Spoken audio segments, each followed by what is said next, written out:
अष्टम अनुवाक। इस अनुवाक में ओम इस परमेश्वर के नाम के प्रति मनुष्य की श्रद्धा और रुचि उत्पन्न करने के लिए ओमकार की महिमा का वर्णन किया गया है। भाव यह है कि ओम ये परब्रह्म परमात्मा का नाम होने से साक्षात ब्रह्म ही है, क्योंकि भगवान का नाम ही भक्तवत्सल भगवत स्वरूप ही होता है। ये प्रत्यक्ष दिखाई देने वाला समस्त जगत ओम यथार्थ उस ब्रह्म का ही स्थूल रूप है। ओम ये अनुकृत यथार्थ अनुमान अनुमोदन का सूचक है। यथार्थ जब किसी की बात का अनुमोदन करना होता है तब श्रेष्ठ पुरुष परमेश्वर के नाम स्वरूप इस ओमकार का उच्चारण करके संकेत से उसका अनुमोदन कर दिया करते हैं। दूसरे व्यर्थ शब्द नहीं बोलते। ये बात प्रसिद्ध है। जब शिष्य अपने गुरु से तथा श्रोता किसी व्याख्यानदाता से उपदेश सुनने के लिए प्रार्थना करता है तब गुरु और वक्ता भी ओम इस प्रकार कहकर ही उपदेश सुनाना आरंभ करते हैं। सामवेद का गान करने वाले भी ओम इस प्रकार पहले वो परमेश्वर के नाम का भलीभांति गान करके उसके बाद सामवेद का गान किया करते हैं। यज्ञ कर्म में शस्त्र संसन रूप कर्म करने वाले शास्त्रा नामक ऋत्विक ओम सोम इस प्रकार कहकर ही शास्त्रों का अर्थात तद्रीशक मंत्रों का पाठ करते हैं। यज्ञ कर्म करने वाला अर्धयु नामक ऋत्विक भी ओम इस परमेश्वर के नाम का उच्चारण करके ही प्रतिगर मंत्र का उच्चारण करते हैं। ब्रह्मा चौथा ऋत्विक भी ओम इस प्रकार परमात्मा के नाम का उच्चारण करके यज्ञ कर्म करने के लिए अनुमति देता है तथा ओम यों कहकर ही अग्निहोत्र करने की आज्ञा देता है। अध्ययन करने के लिए उद्धत ब्राह्मण ब्रह्मचारी भी ओम इस प्रकार परमेश्वर के नाम का पहले उच्चारण करके कहता है कि मैं वेद को भली प्रकार पढ़ सकूं। यथार्थ ओमकार जिसका नाम है उस परमेश्वर से ओमकार के उच्चारण पूर्वक ये प्रार्थना करता है कि मैं वेदों को वैदिक ज्ञान को प्राप्त कर लूँ, ऐसी बुद्धि दीजिए। इसके फलस्वरूप वह वेद को निसंदेह प्राप्त कर लेता है। इस प्रकार इस मंत्र में ओमकार की महिमा का वर्णन है। अष्टम अनुवाक समाप्त। नवम अनुवाक। इस अनुवाक में यह बात समझाई गई है कि अध्ययन और अध्यापन करने वाले को अध्ययन अध्यापक के साथ शास्त्रों में बताए हुए मार्ग पर स्वयं चलना भी चाहिए। ये बात उपदेशक और उपदेश सुनने वाले के विषय में भी समझनी चाहिए। अभिप्राय है कि अध्ययन और अध्यापन दोनों बहुत ही उपयोगी है। शास्त्रों के अध्ययन से ही मनुष्य को अपने कर्तव्य का तथा उनकी विधि और फल का ज्ञान होता है। अतः इसे करते हुए ही उसके साथ साथ यथा योग्य सदाचार का पालन, सत्य भाषण, स्वधर्म पालन के लिए बड़े से बड़ा कष्ट सहना, इंद्रियों को वश में रखना, मन को वश में रखना, अग्निहोत्र के लिए अग्नि को प्रदीप्त करना, फिर उसमें हवन करना, अतिथि की यथा योग्य सेवा करना, सबके साथ सुंदर मनुष्य चित्त लौकिक व्यवहार करना, शास्त्र विधि के अनुसार गर्भाधान करना और ऋतुकाल में नियमित रूप से स्त्री सेवा करना तथा कुटुंब को बढ़ाने का उपाय करना, इस प्रकार इस सभी श्रेष्ठ कर्मों का अनुष्ठान करते रहना चाहिए। अध्यापक तथा उपदेशक के लिए तो इन सब कर्तव्यों का समुचित पालन और भी आवश्यक है, क्योंकि उसके आदर्श का अनुसरण करके छात्र तथा श्रोता ग्रहण करते हैं। रथितर के पुत्र सत्यवचा नामक ऋषि का कहना है कि इन सब कर्मों में सत्य ही सर्वश्रेष्ठ है, क्योंकि प्रत्येक कर्म सत्य भाषण और सत्य भाव पूर्वक किए जाने पर ही यथार्थ रूप से संपन्न होता है। पुरुषिष्ट पुत्र तपोनित्य नामक ऋषि का कहना है कि तपश्चर्या ही सर्वश्रेष्ठ है, क्योंकि तप से ही सत्य भाषण आदि समस्त धर्मों के पालन करने की उनमें दृढ़ता पूर्वक स्थित रहने की शक्ति आती है। मृदल के पुत्र नाक नामक मुनि का कहना है कि वेद और धर्मशास्त्रों का पठन पाठन ही सर्वश्रेष्ठ है, क्योंकि वही तप है अर्थात उन्हीं से तप आदि समस्त धर्मों का ज्ञान होता है। इन सभी ऋषियों का कहना यथार्थ है। उसके कथन को उद्धत करके ये भाव दिखाया गया है कि प्रत्येक कर्म में इन तीनों की प्रधानता रहनी चाहिए। जो कुछ कर्म किया गया जाए वह पठन पाठन से उपलब्ध शास्त्र ज्ञान के अनुकूल होना चाहिए। कितने ही विघ्न क्यों न उपस्थित हो, अपने कर्तव्य पालन रूप तप में सदा दृढ़ रहना चाहिए और प्रत्येक क्रिया में सत्य भाव और सत्य भाषण पर विशेष ध्यान देना चाहिए। नवम अनुवाक समाप्त।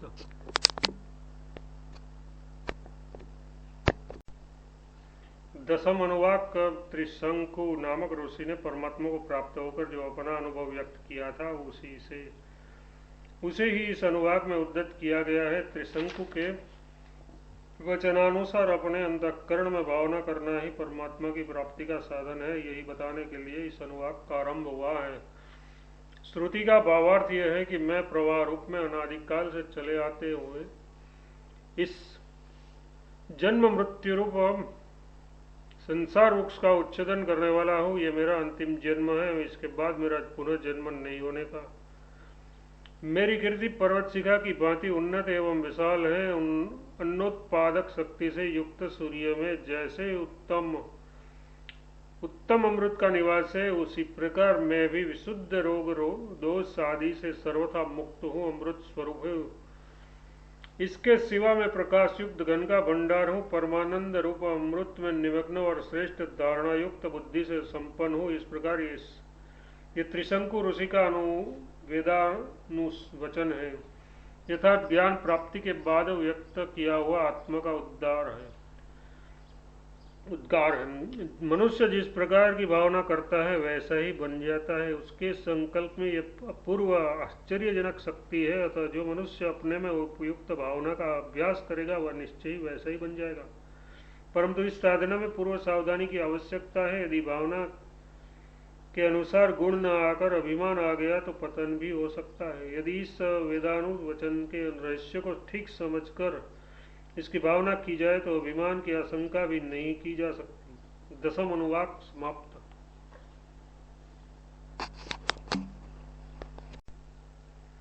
एकादश अनुवाक। गृहस्थ को अपना जीवन कैसा बिताना चाहिए यह बात समझाने के लिए इस अनुवाक का आरंभ किया गया है। आचार्य शिष्य को वेद का भलीभांति अध्ययन कराकर समावर्तन संस्कार के समय गृहस्थाश्रम में प्रवेश करके गृहस्थ धर्म का पालन करने की शिक्षा देते हैं। पुत्र, तुम सदा सत्य भाषण करना, आपत्ति पड़ने पर भी झूठ का कदापि आश्रय न लेना, अपने वर्ण आश्रम के अनुकूल शास्त्र सम्मत धर्म का अनुष्ठान करना, स्वाध्याय से यथार्थ वेदों के अभ्यास, संध्या वंदन, गायत्री जप और भगवत नाम गुण संकीर्तन आदि नित्य कर्म में कभी भी प्रमाद न करना। यथार्थ न तो कभी उन्हें अनादर पूर्वक करना और न आलस्यवश उसका त्याग ही करना। गुरु के लिए दक्षिणा के रूप में उनकी रुचि के अनुसार धन लाकर प्रेम पूर्वक देना, फिर उनकी आज्ञा से गृहस्थाश्रम में प्रवेश करके स्वधर्म का पालन करते हुए संतान परंपरा को सुरक्षित रखना, उसका लोप न करना, यथार्थ शास्त्र विधि के अनुसार विवाहित धर्मपत्नी के साथ ऋतुकाल में नियमित सहवास करके संतानोत्पत्ति का कार्य अनासक्ति पूर्वक करना। तुमको कभी भी सत्य से नहीं चूकना चाहिए। यथार्थ हंसी, दिल लगी या व्यर्थ की बातों में वाणी की शक्ति को न तो नष्ट करना चाहिए और न परिहास। तो आज्ञा का पालन, नमस्कार और सेवा करते रहना। इन्हें सदा अपने विनय पूर्वक व्यवहार से प्रसन्न रखना। जगत में जो जो सदा अपने विनय पूर्वक व्यवहार से प्रसन्न रखना। जगत में जो जो निर्दोष कर्म है उन्हीं का तुम्हें सेवन करना चाहिए रखना। जगत में जो जो निर्दोष कर्म है उन्हीं का तुम्हें सेवन करना चाहिए। उनसे भिन्न जो दोषयुक्त निषिद्ध कर्म का तुम्हें सेवन करना चाहिए। उनसे भिन्न जो दोषयुक्त निषिद्ध कर्म है उनका कभी भूलकर स्वप्न में भी आचरण दोषयुक्त निषिद्ध कर्म है उनका कभी भूलकर स्वप्न में भी आचरण नहीं करना चाहिए। हमारे अपने गुरुजनों के आचार व्यवहार में भी जो नहीं करना चाहिए। हमारे अपने गुरुजनों के आचार व्यवहार में भी जो उत्तम शास्त्र एवं शिष्ट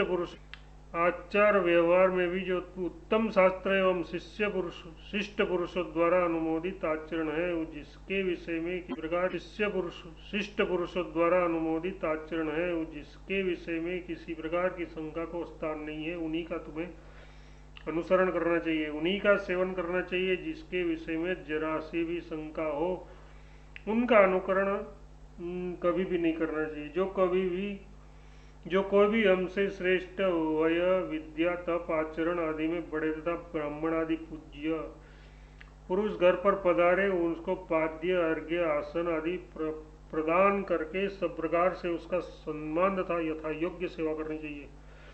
अपनी शक्ति के अनुसार दान करने के लिए तुम्हें सदा उदारता पूर्वक तत्पर रहना चाहिए। जो कुछ भी दिया जाए वह श्रद्धा पूर्वक देना चाहिए, अश्रद्धा पूर्वक नहीं देना चाहिए, क्योंकि बिना श्रद्धा के लिए किए हुए दान आदि कर्म असत माने गए हैं।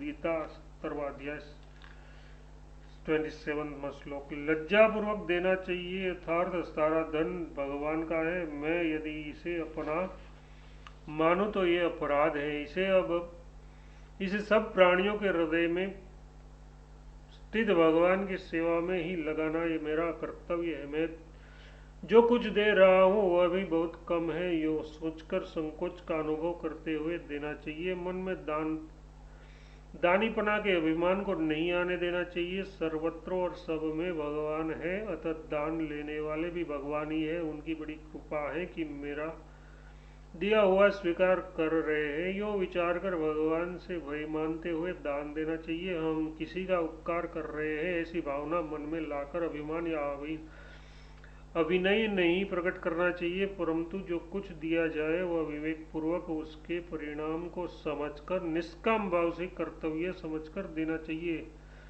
इस प्रकार दिया हुआ दान भी भगवान की प्रीति का कल्याण का साधन हो सकता है। वही अक्षय फल का देने वाला है। ये सब करते हुए भी यदि तुमको किसी अवसर पर अपना कर्तव्य निश्चित करने में दुविधा उत्पन्न हो जाए और अपनी बुद्धि से किसी एक निश्चय पर पहुंचना कठिन हो जाए, तुम किंग कर्तव्य विमूढ़ हो जाओ, तो ऐसी स्थिति में वहां जो कोई उत्तम विचार रखने वाले, उत्तम परामर्श देने वाले, कुशल सत्कर्म और सदाचार में तत्परता पूर्वक लगे हुए, सबके साथ प्रेम पूर्वक व्यवहार करने वाले तथा एकमात्र धर्म पालन की इच्छा रखने वाले विद्वान ब्राह्मण या अन्य कोई ऐसे ही महापुरुष हो, वे जिस प्रकार ऐसे प्रसंगों पर आचरण करते हो उसी प्रकार का आचरण तुम्हें भी करना चाहिए। ऐसे स्थलों में उन्हीं के सत्य परामर्श के अनुसार उन्हीं के स्थापित आदर्श का अनुगमन करना चाहिए। उसके अतिरिक्त जो मनुष्य किसी दोष के कारण लज्जित हो गया हो, उसके साथ किसी समय कैसा व्यवहार करना चाहिए, इस विषय में भी यदि तुमको दुविधा प्राप्त हो जाए, तुम अपनी बुद्धि से निर्णय न कर सको, तो वहां भी जो विचारशील परामर्श देने में कुशल, सत्कर्म और सदाचार में पूर्णतया संलग्न तथा धर्मकामी, सांसारिक धनादि की कामना से रहित निस्वार्थी विद्वान ब्राह्मण हो, वे लोग उसके साथ जैसा व्यवहार करे वैसा ही तुम उसको भी करना चाहिए। उनका व्यवहार ही इस विषय में प्रमाण है। यही शास्त्र की आज्ञा है, शास्त्रों का निचोड़ है। यही गुरु एवं माता पिता का अपने शिष्यों और संतानों के प्रति उपदेश है तथा यही संपूर्ण वेदों का रहस्य है। इतना ही नहीं, अनुशासन भी यही है। ईश्वर की आज्ञा तथा परंपरा उपदेश का नाम अनुशासन है। इसलिए तुमको इसी प्रकार कर्तव्य एवं सदाचार का पालन करना चाहिए। इसी प्रकार कर्तव्य एवं सदाचार का पालन करना चाहिए। एकादश अनुवाक समाप्त।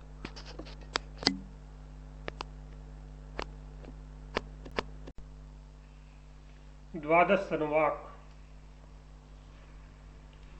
शिक्षा वाले के इस अंतिम अनुवाक में भिन्न भिन्न शक्तियों के अधिष्ठाता परब्रह्म परमेश्वर से भिन्न भिन्न नाम और रूपों में उनकी स्तुति करते हुए प्रार्थना पूर्वक कृतज्ञता प्रकट की गई है। भाव यह है कि समस्त आदि दैविक, आध्यात्मिक और आदि भौतिक शक्तियों के रूप में तथा उसके अधिष्ठाता मित्र वरुण आदि देवताओं के रूप में जो सबके आत्मा अंतर्यामी परमेश्वर है, वे सब प्रकार से हमारे लिए कल्याणमय हो, हमारी उन्नति के मार्ग में किसी प्रकार का विघ्न न आने दे। हम उस सबके अंतर्यामी ब्रह्म को नमस्कार करते हैं। इस प्रकार परमात्मा से शांति की प्रार्थना करके सूत्रात्मा प्राण के रूप में समस्त प्राणियों में व्याप्त परमेश्वर की वायु के नाम से स्तुति करते हैं।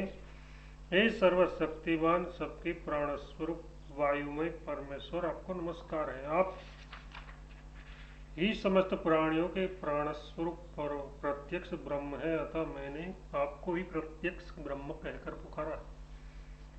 मैंने रुत नाम से भी आपको ही पुकारा है, क्योंकि सारे प्राणियों के लिए जो कल्याणकारी नियम है, उस नियम रूप के आप ही अधिष्ठाता है। यही नहीं, मैंने सत्य नाम से भी आपको ही पुकारा है, क्योंकि सत्य यथार्थ भाषण के अधिष्ठात्र देवता भी आप ही है। उन सर्वव्यापी अंतर्यामी परमेश्वर ने मुझे सत्य आचरण एवं सत्य भाषण करने की और सत्य विद्या को ग्रहण करने की शक्ति प्रदान करके इस जन्म मरण रूप संसार चक्र से मेरी रक्षा की है, तथा मेरे आचार्यों को उन सबका उपदेश देकर सर्वत्र उस सत्य का प्रचार करने की शक्ति प्रदान करके उनकी रक्षा, उनका भी सब प्रकार से कल्याण किया है। यह मेरी रक्षा की है, वे मेरे वक्ता की रक्षा की है। इस वाक्य को दोहराने का अभिप्राय शिलावल्ली की समाप्ति की सूचना देता है। ओम शांति शांति शांति। इस प्रकार 3 बार शांति पद का उच्चारण करने का भाव यह है कि आदि भौतिक, आदि दैविक और आध्यात्मिक तीनों प्रकार के विघ्नों का सर्वथा उपशमन हो जाए। भगवान शांति स्वरूप है, अतः उनके स्मरण से सब प्रकार की शांति सुनिश्चित है। 12 अनुवाक समाप्त। प्रथम वल्ली समाप्त।